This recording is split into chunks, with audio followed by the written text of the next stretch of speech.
Nostradamus ने की बड़ी भविष्यवाणी, मुस्लिम बनेगा मुस्लिम का दुश्मन। क्यों कहा था नास्त्रेदमस ने ऐसा?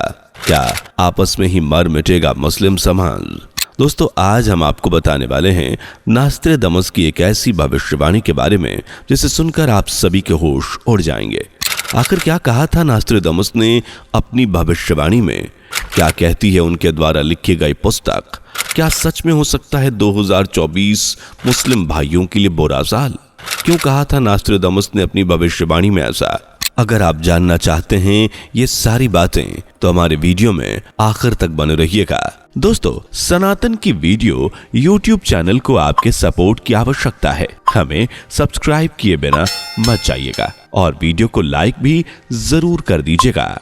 दोस्तों, अगर आप हमारे चैनल से शुरुआत से जुड़े हैं तो आपको अच्छे से पता होगा कि नास्त्रेदमस ने अपने जीवन काल में 2024 को लेकर जो भी भविष्यवाणियां की थी वो आज बिल्कुल सच साबित होती दिख रही हैं।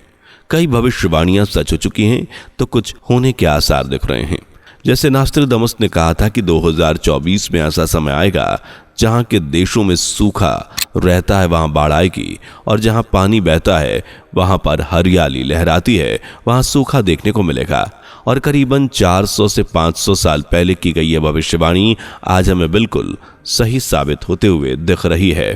आपको याद होगा कि कुछ साल पहले सऊदी अरब, जिसे दुनिया का सबसे सूखा देश माना जाता है, जहां पर बारिश की आशंका साल में सिर्फ कभी कभी होती है, लेकिन अभी कुछ समय पहले सऊदी अरब में हुआ उसने सभी को हिलाकर रख दिया। जी हाँ दोस्तों, वहां पर बारिश इस कदर हुई कि वहां के लोगों की जिंदगी तक खतरे में पड़ गई। साथ ही जिन सड़कों पर कुछ समय पहले तक रेत और धूल देखने को मिलती थी, उन्हीं सड़कों पर पूरी तरह से पानी आ गया। खैर दोस्तों, ये एकमात्र घटना नहीं है जिसका जिक्र नास्त्रेदमस ने अपनी भविष्यवाणी वाली बुक में किया है, बल्कि उनकी कई सारी भविष्यवाणियां भी थीं। जैसे उन्होंने सबसे बड़ी जो भविष्यवाणी की थी वो उन्होंने मुस्लिम समाज को ही लेकर की थी। जी हाँ दोस्तों, उन्होंने अपनी भविष्यवाणी की पुस्तक में लिखा था कि एक समय ऐसा आएगा जब दुनिया भर के मुस्लिम एक दूसरे को ही मारने को उतारू हो जाएंगे। साथ ही ये दुनिया भर में अपने नाम को इस कदर खराब करेंगे कि कोई देश इन्हें अपनाने को राजी नहीं होगा। जैसा कि अभी हमने कहा कि मुस्लिम समाज के लोग अपने ही धर्म के लोगों को मारेंगे, तो दोस्तों इसका बिल्कुल सटीक उदाहरण आपको सामने है, यानी पाकिस्तान। जैसा कि आप और हम सभी जानते हैं कि आज पाकिस्तान में हालात काफ़ी ख़राब हैं। वहाँ वजह है, यहाँ पर कुछ समय पहले हुआ तख्ता पलट, जिसमें सभी लोग सरकार के ख़िलाफ़ खड़े हो गए थे और सभी लोग सड़कों पर दंगा फसाद कर रहे थे। और इन्हीं में से कुछ लोग थे जो अपने देश के पीएम यानी इमरान खान को जान तक से मारना चाहते थे। खैर, फिलहाल आज इमरान खान जिंदा हैं, लेकिन आज वो जेल में हैं, लेकिन आज उनके हालात काफ़ी ख़राब हैं। वहीं दोस्तों, आप कुछ सालों पहले अफगानिस्तान में हुए हमले के बारे में तो जानते ही होंगे, जहां पर तालिबान के तमाम कट्टरपंथी घुसपैठियों ने अफगानिस्तान पर हमला कर दिया, जिसके बाद यहां के भी पीएम को देश छोड़कर भागना पड़ा।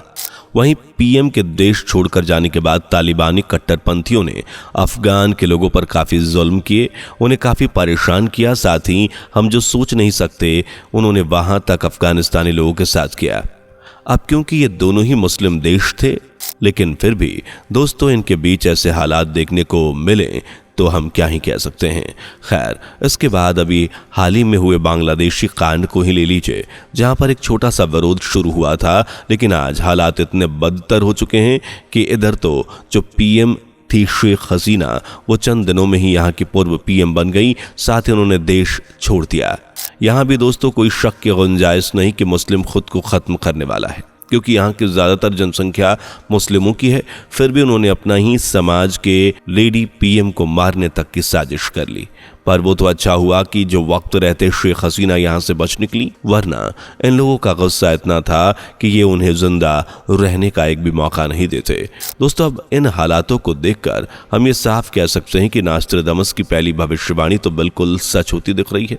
इसके बाद हमने कहा था कि मुस्लिम समाज के लोग पूरी दुनिया में अपनी ऐसी इमेज बनाएंगे जिसके चलते इन्हें दुनिया में शायद कोई देश शरण देने को तैयार ना हो। इसके लिए तो एक दो नहीं बल्कि तमाम उदाहरण हैं, जिनमें से सबसे पहला तो दोस्तों अभी जो हमने आपको सभी घटनाओं के बारे में बताया वो है।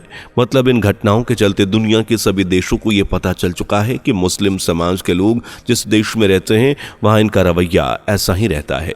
ये उस देश को या तो कंगाल करते हैं, साथ ही बेवजह दूसरे देशों की दुश्मनी मोल लेते हैं वो अलग। दोस्तों यही कुछ वजह हैं जिनके चलते आज दुनिया भर के तमाम देश मुस्लिम धर्म के खिलाफ खड़े हैं, जिनमें ब्रिटेन जैसे कई देश शामिल हैं। यही नहीं दोस्तों, ऐसा बताया जा रहा है कि इन सभी देशों में इस्लामिक गतिविधियों पर पूरी तरह से प्रतिबंध लगाने की कोशिश भी हो रही है। बता दें कि आज दुनिया में ऐसे तमाम देश हैं जो अपने देश के अंदर इस्लाम को ना ही किसी प्रकार की कोई मान्यता देते हैं और ना ही मुस्लिम समाज के लोगों को उनके देश में आने की किसी प्रकार की छूट है। शायद आपको नहीं पता, लेकिन दोस्तों आज ईरान जो कि एक मुस्लिम कंट्री है, वहां के लोग भी अपने देश को एक सेकुलर कंट्री बनाने की कोशिश में हैं। वह सड़कों पर उतरकर सरकार का विरोध कर रहे हैं, उनसे मांग कर रहे हैं कि हम जिसे चाहें उस धर्म को मान सकते हैं, हमारी मर्जी, हम किसी धर्म को माने या ना माने। दरअसल दोस्तों वहां की सरकार के अनुसार सभी लोगों को वहां पर मुस्लिम धर्म का पालन करना होता है, वरना ईरान में कुछ लोग ऐसे हैं जिन्हें मुस्लिम धर्म पसंद नहीं, इसलिए वो खुद को मुस्लिम कैटेगरी में नहीं रखना चाहते। यही वजह है कि वह सरकार के खिलाफ सड़कों पर उतर आए हैं और मुस्लिम धर्म की सबसे बड़ी पहचान माने जाने वाले बुरखे को जलाकर राख भी कर दिया। साथ ही मुस्लिम धर्म को नकार रहे हैं। बाकी अब आगे क्या होता है ये आने वाला समय ही बताएगा। वैसे दोस्तों क्या आपको पता है कि हाल ही में हुए ब्रिटेन हादसे के बारे में, जिसकी वजह से आज पूरे ब्रिटेन के लोग मुस्लिम के खिलाफ सड़कों पर उतर आए हैं? अगर नहीं तो आइए जानते हैं, लेकिन उससे पहले अगर आपने अभी तक वीडियो को लाइक नहीं किया और चैनल को सब्सक्राइब नहीं किया तो कर लीजिए। असल में दोस्तों कुछ समय पहले ब्रिटेन में एक पार्टी के दौरान 3 लड़कियों को किसी ने जान से मार दिया। बताया गया कि यह काम ब्रिटेन में रह रहे किसी मुस्लिम शरणार्थी का है, जिससे बाद तो ब्रिटेन के कई शहरों में बवाल हो गया। वहां की जनता और मुस्लिम लोग आमने सामने आ गए, जिसके बाद ब्रिटेन में काफी तबाही देखने को मिली। हालांकि दोस्तों ऐसा बताया जा रहा है कि वहां पर जिन 3 लड़कियों की हत्या हुई वो किसी मुस्लिम ने नहीं की थी।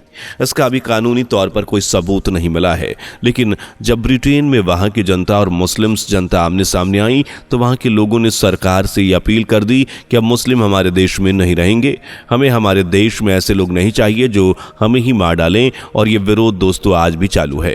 इस तरह से दोस्तों आज कई देश हैं जहां पर कुछ ऐसी ही वजहों के चलते वहां की जनसंख्या मुस्लिम्स के खिलाफ खड़ी है। इसके अलावा ऐसे बहुत से देश हैं जहां पर एंटी मुस्लिम कार्य भी किए जा रहे हैं, यानी उन्हें देश की सरकार उन लोगों को जल्द से जल्द अपने देश से बाहर करना चाहती है जो उनके देश में रहकर उनके ही देश को खोखला कर रहे हैं। साथ ही कई देश अपने अंदर से इस्लामिक गतिविधियों को पूरी तरह से खत्म कर रहे हैं। वेल दोस्तों आपको क्या लगता है, क्या अभी जो हालात ब्रिटेन में चल रहे हैं उसने भारत को डरना चाहिए या नहीं? आप अपनी राय कमेंट में बताइए। फिलहाल हम आपको बता दें कि इन हालातों से भारत को काफी अलर्ट हो जाना चाहिए, क्योंकि दोस्तों सोचिए जरा, ब्रिटेन में एक अफवाह मात्र से इतना बड़ा हंगामा हो सकता है, तो भारत में जहां की हिंदू पॉपुलेशन सबसे बड़ी आबादी मुस्लिमों की है वहां पर क्या हो सकता है। इसलिए दोस्तों कहा जा रहा है कि भारत को हाई अलर्ट पर रहना चाहिए। यहाँ कोई भी ऐसा हादसा ना हो जो हंसते खेलते देश को बर्बाद कर दे, और इसके लिए सरकार को भारत की पूरी पुलिस फोर्स को पूरी शक्ति से कार्रवाई करने का कहना होगा। जहां भी ऐसे लोग दिखे जिन पर शक हो उनसे पूछताछ करनी चाहिए, तभी ये देश ऐसे हंसता खेलता रह पाएगा। वैसे दोस्तों इन सब के बारे में आपकी राय क्या है? क्या एक समय तक इस्लाम खुद को खत्म कर लेगा या पूरी दुनिया पर अकेला राज करेगा? आपकी जो भी राय है हमें कमेंट करके जरूर बताएं। वीडियो पसंद आई हो तो वीडियो को लाइक करके चैनल को सब्सक्राइब कर लीजिए। मिलते हैं अगली वीडियो में, तब तक के लिए bye bye and take care. दोस्तों आपकी स्क्रीन पर 2 और वीडियोस दिख रही हैं, जिसे देखने के लिए स्क्रीन पर क्लिक करें। दोनों देखिएगा, बहुत अच्छी वीडियो बनी है।